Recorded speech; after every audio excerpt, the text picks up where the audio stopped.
E já no final do primeiro tempo, o Cuiabá fez algumas mudanças, né? O técnico, que é um técnico interino, que é o Luiz Fernando Jubel, que é auxiliar do clube, fez algumas mudanças.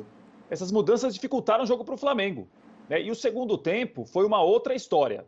Quem viu o primeiro tempo, o Flamengo dominando como dominou quase o tempo todo, e o segundo tempo, com o Cuiabá criando chances e até pressionando o Flamengo ontem, poderia ter assustado, né? Como um time domina como o Flamengo dominou e é pressionado e leva alguns sustos como o Flamengo tomou no segundo tempo.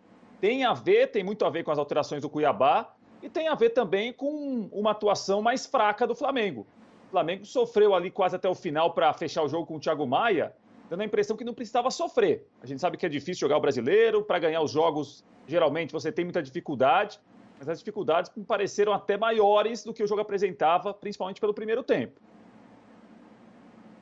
E esse gol aí é bastante polêmico. Não que o gol é anulado, né, Marra? Porque o árbitro apita antes da finalização. Mas, de qualquer forma, foi um lance polêmico ali também, Marra. Era o Paulão, né? O Paulão que participa do lance, né? Na minha visão, ele participa do lance. E sim, é polêmico, rendeu polêmica, rendeu pressão em cima da arbitragem. Agora, tempos completamente diferentes, né? Como disse o Prats, né? No segundo tempo, se a gente observa friamente, até na ponta do lápis ali de número de finalizações, o Cuiabá chega mais. E toda a crítica em cima do Rogério se dá depois da substituição do João Gomes, né? Que estava jogando muito bem, hein? Que deu grandes sinais. Esse menino é muito bom jogador, né? Que deu grandes sinais de que merece sim a confiança do torcedor, do treinador, da torcida e do treinador. Vamos ver como é que eles avaliaram então, Mari? Porque isso será um dos assuntos aqui no Sport Center, tá? Os substitutos ali do Gerson na posição que ficou vaga. Vamos ouvir então Rogério Ceni, Thiago Maia e também o Pedro. Muito feliz aí pelo mais um gol com a camisa do Flamengo. Graças a Deus estamos com a vitória, que era o mais importante, voltar a vencer. E agora é trabalhar para esse clássico aí do final de semana e recuperar aí. Recuperamos bem, né, hoje, graças a Deus mais uma vitória. E para cima do Fluminense para conquistar mais uma e subir na tabela. Ver o Flamengo vencer pela primeira vez aqui, acabando com 6 garotos, mas tendo utilizado até mais, porque o João Gomes também é formado na base, tudo, né? Um time bem jovem, um time com uma média de idade baixa, principalmente do meio para frente, onde a gente tem, né, poucas opções que a gente vem repetindo em todos os jogos. Fico feliz. O João Gomes, no intervalo, estava um pouco cansado, falou para mim que estava sentindo um pouquinho, e principalmente na hora que eu vi o Diego tendo que sair de maca, que não voltaria, o médico fez sinal da troca. Eu também tenho que pensar no meu próximo jogo, né? Eu não posso só pensar nesses 90 minutos. Muito feliz mesmo, com certeza aí que vai ficar marcado na história. Eu já tinha feito o gol, mas nem foi anulado, agora não foi anulado, né? Mais feliz aí por estar ajudando a equipe e sair com a vitória. Valeu, tamo junto. Caraca, moleque! Vamos dar uma olhada então, olha, nesse recuo perigoso. Então as diferenças aí nos números, Marra, você falava sobre isso, o Prats também, do primeiro para o segundo tempo. No primeiro tempo a posse quase de 70%, depois caiu para 40%. Chutes a favor e também os certos. Então a gente está vendo aí que os números até que são parecidos, mas chutes contra, olha só, hein? Como ele cedeu muito mais espaço para o time do Cuiabá. Também em ações defensivas e ações na área do rival. Olha só, 18 no primeiro tempo, só 7 no segundo tempo. O Ceni explicou que foi o João Gomes que pediu para sair. Tá explicado, Marcos? Então, tá explicado porque ele trabalha com o jogador, ele falou também que está olhando para o jogo do final de semana, mas é estranho quando a gente pensa que ele mesmo na entrevista coletiva, Bruno, ele fala: a gente pode até comemorar, tal assim, por ter terminado o jogo com 6, 7 jogadores, mas depois ele fala: eu não sei se é tão certo assim. Porque numa jogada de contra-ataque, o Thiago Maia chega na cara do gol e faz o gol. A jogada bem construída de contra-ataque. Mas e se a bola do Cuiabá entra? Aí o Flamengo estaria convivendo agora com um empate em 1-1, em um jogo que foi no primeiro tempo completamente controlado. Sim, ele está lá com os jogadores, ele tem todas as planilhas de questão física, de jogador que está perto de estourar. O Diego Alves nem viajou por causa disso, mas é um risco, sem dúvida alguma é um risco.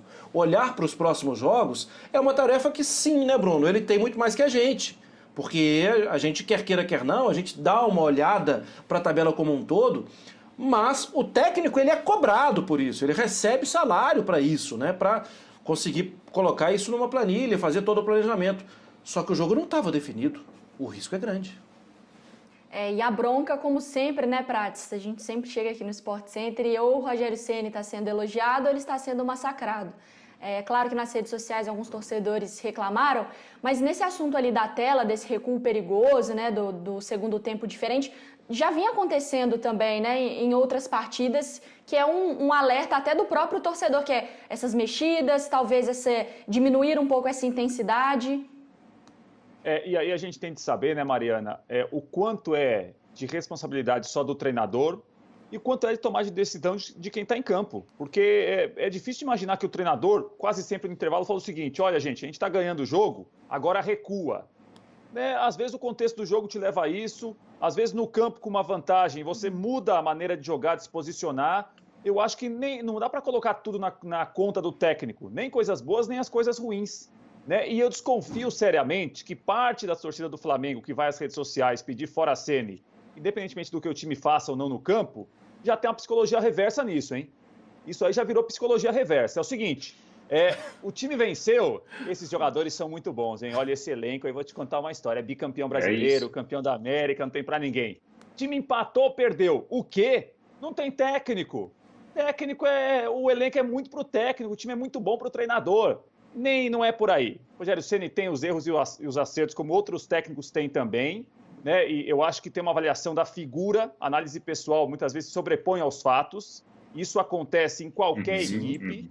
Né? Então a gente tem de saber assim, o que é a ordem do Rogério Ceni, que foi cumprida ou não pelos jogadores, e o que não é a ordem do técnico, e os jogadores no campo também fazem. Não é tudo assim, olha, tudo que é feito no campo, o treinador exigiu, o treinador pediu para recuar, o treinador agora falou que o time tem que ficar atrás. Não, até porque o treinador, pelo menos publicamente, não defende isso. Então é difícil de saber, Mariana, mas é que é fato que muitos flamenguistas não gostam do Rogério. Isso é fato, não sei se vai mudar tão cedo, não. Não, e só um detalhe que eu acho que a gente não pode esquecer de jeito nenhum, é que o Cuiabá vinha crescendo na competição. O Cuiabá não venceu, é verdade, mas vinha de 3 empates em sequência e alguns complicados, né? O Cuiabá empatou com o São Paulo. Então, assim, é preciso... Alguém pode até falar, o São Paulo não vem bem. Tá bom, mas empatar com o São Paulo no Morumbi para um time novo como é o Cuiabá é um feito.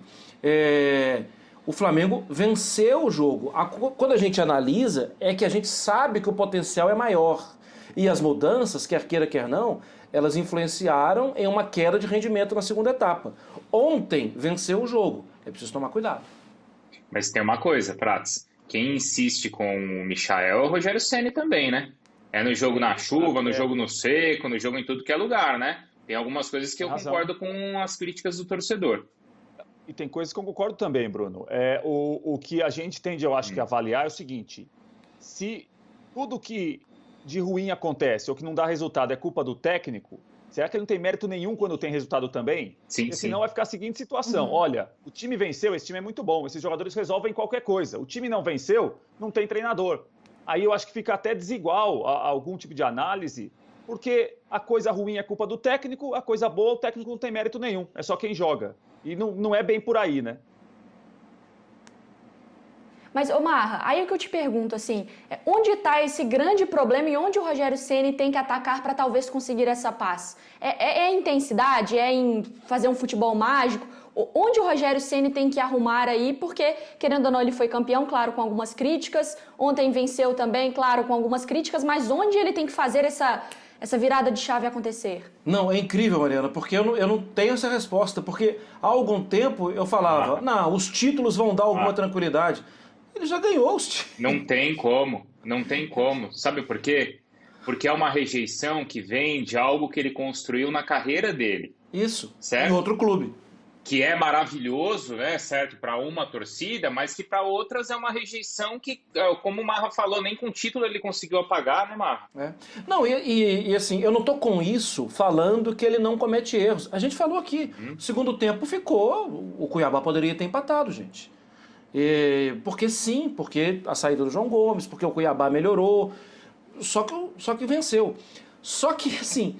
É incrível como parece que é interminável isso. Ele tem erros, ele tem equívocos, mas vocês que me falaram aqui no grupo, né, que eu não tinha visto, ele estava nos Trend Topics no Twitter, né, como fora Ceni. Gente, O time tá. O Flamengo, para mim, é o principal candidato ao título brasileiro.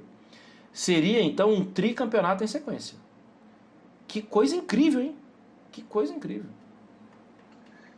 Mas é um principal favorito mesmo com esse segundo tempo que fez aí contra o Cuiabá, mesmo com essas dificuldades, Mas, assim, assim, ou isso Bruno, vai voltar ao normal? Fala, Ô, Mari. Bruno, sabe uma questão que aí eu acho que é legal até o Prates falar? Porque, assim, talvez o que tenha mudado aí, quando a gente vê hashtag Fora Sene, a pergunta que eu fiz pro Marra, de o que ele tem que fazer para virar essa chave, é quando eu já começo a observar as pessoas falando assim, mas eu não tenho talvez tanto medo do Flamengo mais, entende? Antes, em 2019, enfim, o medo era muito grande. Hoje, eu acho que a situação para alguns torcedores dá para encarar. Eu acho que é esse o ponto, né, Prates? Pode ser, Mariana. Agora, 2019 deixou o flamenguista mal acostumado. A gente já falou aqui. O que houve em 2019, até que se prove ao contrário, é a exceção que confirma a regra. Essas dificuldades que nós temos visto, mesmo com um time fortíssimo, o melhor elenco do país, como é o caso do Flamengo, essas dificuldades são normais. Sobrar em jogos é difícil no Brasil. Mas com o Jorge Jesus era 3-0, 4-0, dando a impressão que poderia ter sido 7 ou 8. Sim, aconteceu aquilo. Agora, aquilo é difícil de se repetir com qualquer outro técnico, não com o Rogério Ceni. O Flamengo talvez tivesse um outro treinador, não sei se mais capacitado, com mais renome, com mais bagagem que o Rogério Ceni. Não se sabe se o Flamengo estaria sobrando em relação a golear todo mundo, né? Então, assim, a régua de 2019 ela é alta para qualquer um. Ela vai ser para o Rogério Ceni, ela vai ser para outros treinadores também. Repetir aquilo é muito difícil.